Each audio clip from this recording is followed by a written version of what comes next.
নমস্কাৰ, মোৰ নাম হ'ল দেবজিত শইকীয়া। মই আপোনালোকক এজন মানুহৰ কাহিনী শুনাবলৈ বিচাৰিছোঁ।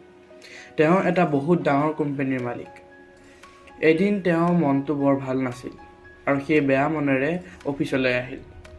তেওঁ অফিচৰ কেবিনত পোৱাৰ পিছত তাৰ মেনেজাৰক মাতি পঠালে আৰু মেনেজাৰৰ নিজৰ ৰিপৰ্টখন লৈ আনিবলৈ ক'লে। মেনেজাৰে মনে মনে ভাবিছিল যে ছাৰে আজি মোক প্ৰশংসা কৰিব চাগে মোৰ কামক লৈ, কিন্তু মালিক খঙতহে আছিল। মেনেজাৰৰ ৰিপৰ্টত একো বেয়া নাছিল, কিন্তু তথাপিও মালিকে তাক বৰ বেয়াকৈ কথা শুনালে, বহুত সময় গালি পাৰিলে। মেনেজাৰে তেওঁক সন্মান কৰাৰ কাৰণে একো নক'লে, কিন্তু মেনেজাৰে মনতে ভাবিছিল যে মই ইমান কষ্টৰে কাম কৰোঁ, নিজৰ কোম্পানী বুলিয়ে কাম কৰোঁ, কিন্তু তথাপিও মোক ইমান গালি পাৰে। তাৰ মেনেজাৰজন কেবিনৰ পৰা বাহিৰলৈ আহিল। তেওঁৰ এতিয়া বহুত খং উঠি আছিল আৰু সেই খং বেলেগৰ ওপৰত উঠাব লাগিব। সেইকাৰণে মেনেজাৰে বাকী ষ্টাফৰ মিটিং ৰাখিলে। এমপ্লয়ীখিনিক নিজৰ নিজৰ ৰিপৰ্ট কাৰ্ডকেইখন লৈ আহিবলৈ ক'লে। মিটিং আৰম্ভ হ'ল। ৰিপৰ্ট কাৰ্ডত যাৰ সকলোতকৈ বেয়া পাৰফৰ্মেঞ্চ আছিল তাৰ ওপৰত মেনেজাৰে নিজৰ খং উঠাই দিলে। মেনেজাৰে এমপ্লয়ীজনক বহুত সময়লৈকে গালি পাৰিলে আৰু তাক একেবাৰে শেষত যাবলৈ অৰ্ডাৰ দিলে। বেচাৰে সি বহুত দেৰিলৈকে কাম কৰিলে। যেতিয়া তাৰ কাম শেষ হ'ল, সি তাৰ পিছত টিফিন আৰু তাৰ বেগটো উঠাই লৈ অফিচৰ পৰা ওলাল আৰু অফিচৰ পৰা ওলাওঁতে অফিচৰ গাৰ্ডজনক দেখা পালে।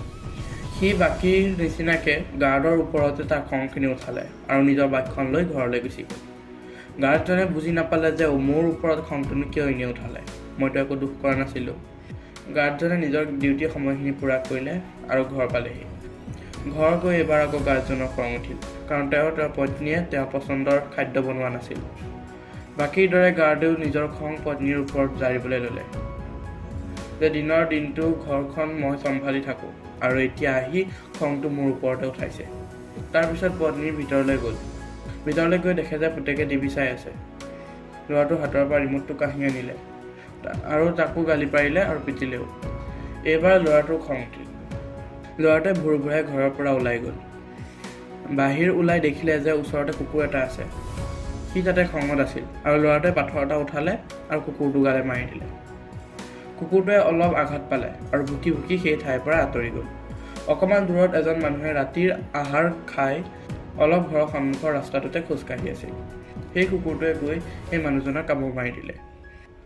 কুকুৰটোৱে যোনজন মানুহক কামুৰিছিল সেই মানুহজন সেই কোম্পানীটোৰে মালিক আছিল। তেওঁ আহাৰ খোৱাৰ পিছত খোজ কাঢ়িবলৈ ওলাই গৈছিল।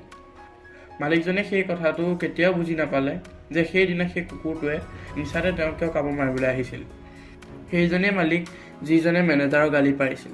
মেনেজাৰে এমপ্লয়ীক গালি পাৰিলে, এমপ্লয়ী গাৰ্ডক গালি পাৰিলে, গাৰ্ডে গৈ পত্নীক গালি পাৰিলে, পত্নীয়ে গৈ তেওঁৰ পুতেকক গালি পাৰিলে, পুতেকে কুকুৰটো শিলগুটিয়াইছিল আৰু সেই কুকুৰটোৱে গৈ সেই মালিকজনকে কামুৰি থৈ আহিলে।